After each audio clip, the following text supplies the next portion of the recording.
ठिकाणी आपण सर्वजण आपल्या तालुक्याचे माजी आमदार आणि आपल्या सगळ्यांचं श्रद्धास्थान वल्लभशेठ बेनके साहेबांच्या निवासस्थानी साहेबांच्या द्वितीय पुण्यस्मरणाच्या निमित्तानं त्यांना आणि अजितदादांचं स्मरण करण्याकरता या ठिकाणी उपस्थित आहोत.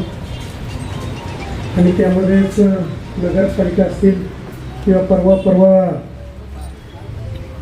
जिल्हा परिषद आणि पंचायत समितींच्या ज्या निवडणुका झाल्या, निकाल लागल्यानंतर त्या उमेदवारांचे निवडून आलेल्या सदस्यांचे आभार मानण्याकरता या ठिकाणी आपण सर्वजण उपस्थित आहोत.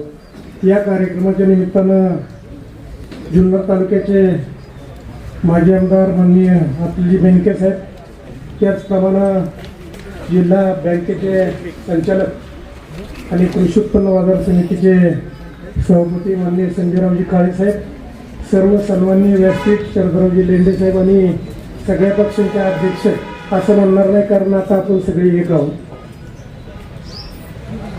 मागील अनेक दिवसापासून आपल्या मनामध्ये संभ्रम होता. दोन पक्ष झाले, सगळ्याच पक्षांचे दोन झाले, परंतु तो संभ्रम अजितदादांच्या माध्यमातून, आपल्या सगळ्या नेते मंडळींच्या माध्यमातून, आदरणीय शरदचंद्रजी पवार साहेबांच्या माध्यमातून महानगरपालिकांच्या निवडणुका झाल्यानंतर अगदी स्पष्ट अशा पद्धतीनं काही संकेत कार्यकर्त्यांना सुद्धा मिळत गेले. आणि त्यानंतरच्या काळामध्ये ज्या पद्धतीची उमेद कार्यकर्त्यांमध्ये निर्माण झाली आणि ती उमेद असेल किंवा एकत्रीकरणाची एक सगळ्यांनाच पसंत पडलेल्या त्या घटना असतील चौगुले साहेब, तर त्या ह्याच्यामुळं आजचा विजय हा अतिशय चांगल्या पद्धतीने आपल्याला साकार करता आला. आपल्या जिल्हा परिषदचे 5 म्हटलं तरी काही वावगं ठरणार नाही, कारण 4+1 सहयोगी सदस्य म्हणजे शिवसेना उद्धव बाळासाहेब ठाकरे गटाचे आणि पंचायत समितीमध्ये सुद्धा आपल्याला समाधानकारक अशा पद्धतीचं यश त्या ठिकाणी मिळालं. परंतु आपण जर पाठीमागच्या काही दिवसांचा आढावा या ठिकाणी घेतला तर राजकारण हे कुठल्या स्तराला जाऊन पोहोचले. आपण सगळ्यांनी बेनके साहेबांचं या ठिकाणी त्यांनी दिलेले विचार असतील किंवा अजितदादांनी दिलेले विचार असतील, या विचारांच्या किती पुढे गेलं किंवा त्यांनी दिलेले शिकवणी आपण विसरलोय की काय, अशा पद्धतीची परिस्थिती या निमित्तानं आली. आज आपल्या अनेक सहकारी ज्यांनी आपल्यामध्ये पदं भूषवली, अगदी युवक असेल, युवती असेल किंवा सगळ्याच राष्ट्रवादी काँग्रेसच्या ज्या त्यांनी पदं भूषवली, परंतु विचाराची भारतात येत असताना मात्र त्यांनी त्या कुठल्याही पदाची किंवा याची आठवण ठेवली नाही. आणि जनतेने मात्र त्यांना त्या ठिकाणी ते धडे दिले, कारण जनता कुठलीही गोष्ट, चुकीची गोष्ट केलेली विसरत नाही, हे तरी कमीत कमी आपण या गोष्टीमधून आपण आठवणीत किंवा स्मरणात ठेवलं पाहिजे.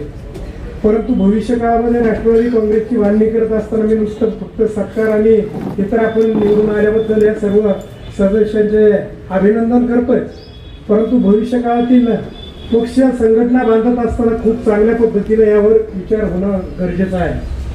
आपण या दोन्ही नेत्यांना श्रद्धांजली समर्पित करत असताना अतुल शेठला भावी आमदार किंवा भविष्यातले आमदार म्हणून आजही आपण त्यांच्याकडे बघतोय. जुन्नर तालुक्यात अजून त्यांच्या कार्यकाळातली कामं कुठल्याच गावामध्ये संपलेली नाहीत, हे तर आपल्या सगळ्यांना मान्य असेल. आणि भविष्य काळामध्ये सुद्धा सुनेत्राबाईंनी पवार उपमुख्यमंत्री यांच्या माध्यमातून, पक्षाच्या माध्यमातून खूप चांगल्या पद्धतीचा निधी आपल्याकडे खेचून आणण्यामध्ये माननीय अतुल शेठ बेनके हे यशस्वी होतील, याच्याबद्दल माझ्या मनामध्ये कुठेही शंका या निमित्तानं नाही.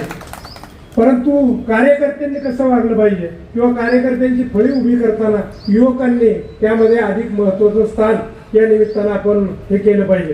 कारण कल्पनाताई काळेंनी या ठिकाणी उल्लेख केला की 35, 40 वर्ष झालेल्या कसं युवकांच्या जोरावरच या सगळ्या गोष्टी साध्य होत असतात. म्हणून युवकांना अधिक चांगल्या पद्धतीची संधी पक्षानं, पक्ष संघटनेमध्ये सुद्धा त्या ठिकाणी दिली पाहिजे. कारण आज मी त्या दिवशी विकासजी दरेकर प्रभारी अध्यक्ष जरी असले तरी त्यांना म्हटलं की खूप चांगला पायगुण तुमचा आहे. त्यामध्ये ते म्हटले येतानाचा की माझ्या आधीच्या, असं पण त्या ठिकाणी विनोदानं त्या ठिकाणी म्हणावं लागलं. परंतु परिस्थिती अशी आहे की पक्षाच्या बाबतीमध्ये कार्यकर्त्यांनी मनामध्ये एक प्रेरणा आणि अजितदादांकडे बघून किंवा आदरणीय बेनके साहेबांकडे बघून आपण सिनियर कार्यकर्त्यांना सगळ्यांना या गोष्टी माहीत आहेत, परंतु कोट्यवधी रुपयाची विकास कामं येत असताना विचार मात्र राष्ट्रवादीचा आपल्या प्रत्येकाच्या मनामध्ये त्या ठिकाणी राहिला पाहिजे. आपण कुठंतरी कमी पडतोय ही भावना आपण प्रत्येकानं त्या ठिकाणी पदोपदी आपल्या मनामध्ये ठेवली पाहिजे. या ठिकाणी अनेक बुजुर्ग माझ्यापेक्षाही या ठिकाणी बोलणार आहेत. मी अधिकचा वेळ न घेता पुन्हा एकदा आपल्या सगळ्यांना या ठिकाणी आल्यानंतर खूप चांगल्या पद्धतीची परिस्थिती स्टेजवर सुद्धा सगळं तुम्हाला सगळ्यांना एकत्रित बघितल्यावर समाधान वाटलं आणि अशाच पद्धतीने आपण पुढे जाण्याचा संकल्प करूया. हीच दादांना आणि बेनके साहेबांना खरी श्रद्धांजली ठरेल. मी माझे 2 शब्द या ठिकाणी पूर्ण करतो. धन्यवाद. जय हिंद, जय महाराष्ट्र, जय राष्ट्रवादी.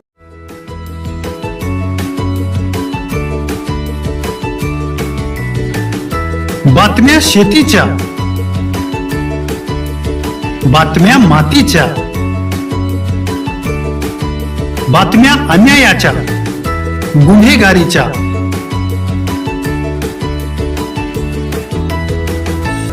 राजकारणाच्या आणि समाजकारणाच्या,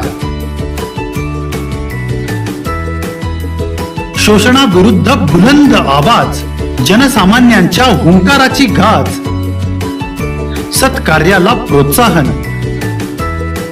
दुष्कृत्याला अनुशासन, निर्भीड, निस्पृह, सडेतोड, बेधडक आणि रोखटोक म्हणजेच विघ्नहर टाइम्स. शोध बातमीचा, ध्यास सत्याचा. आपलं चॅनल, आपली बातमी. सबस्क्राईब तर कराच, पण बेल आयकॉनवर क्लिक करायलाही विसरू नका.